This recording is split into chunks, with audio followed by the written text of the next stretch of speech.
Guys, eto guys, magandang balita po sa Abante. Sabi ko dito, Diskaya Alcantara Hernandez, 22 pa, kinasuhan sa ombudsman. So sa madaling sabi mga kababayan, ito pong si Pangulong Bongbong Marcos ay seryoso po na sugpuin at ipaalam sa taong bayan kung sino po ang mga kurakot sa kanyang administrasyon.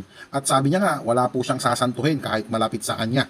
As long as nanangurakot ka, nagnanakaw ka, wala siyang pake.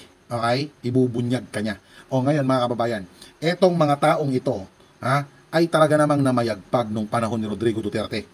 Katotohanan dyan mga kababayan, ito pong si Sara Diskaya, di ba aminado siya na talaga namang namayagpag po sila nung 2016. Kanino bang administrasyon yan? Di ba kay Duterte? At etong si Arevalo, yung may-ari ng Wawaw Builders, 2019 naman ho. Di ba? Aminado sila dyan mga kababayan.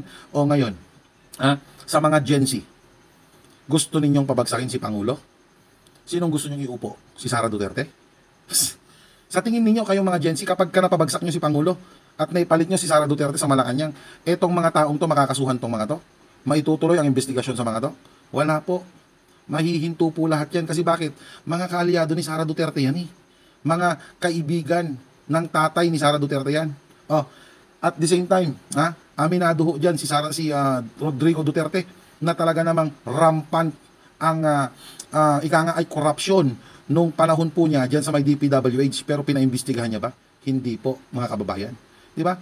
Well, baka naman kasi nakinabang din, or di kaya, oo nga pala. Kasi di ba may video si Digong na umamin siya na, ano sabi niya? I hate corruption. Hindi ako nagpapakalinis, pero marami rin akong nanakaw pero naubos na.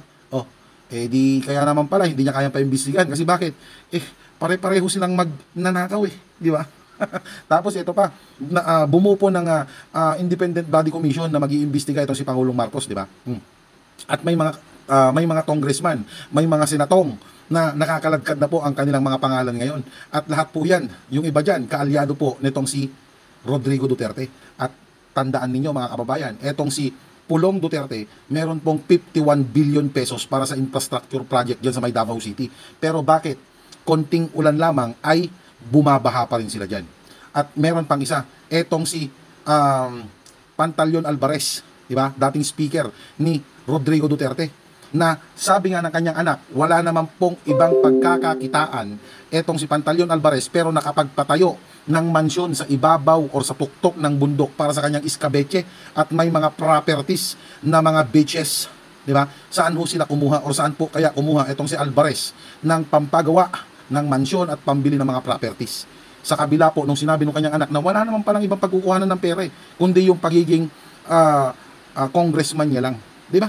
So sa madaling sabi, namayagpag po yung mga yan. Kaya kayong mga Gen Z, kapag ka itinuloy nyo pa rin yan or talagang gusto nyo pabagsakin si Pangulong Marcos, mag-isip-isip kayo, gusto nyo bang maipalit si Sara at lahat po ng mga kaalyado niya mapawalang sala?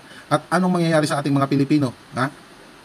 Mababalik na naman tayo sa kahirapan. Mababalik na naman tayo sa lugmok, sa kahihiyan mga kababayan.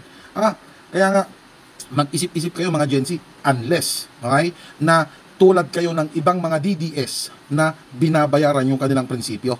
At gusto ninyong ipamigay ang Pilipinas sa China at maging mamuhay na naman tayo sa imperno. Di ba yan ang sinasabi ni Rodrigo Duterte? Dalhin ko na lang kayong lahat sa imperno. Yung anak niya si Sara Duterte, ano sinasabi niya? Ako pa rin ang presidente sa imperno. Di ba? Kaya mag-isip kayo mga Gen Z.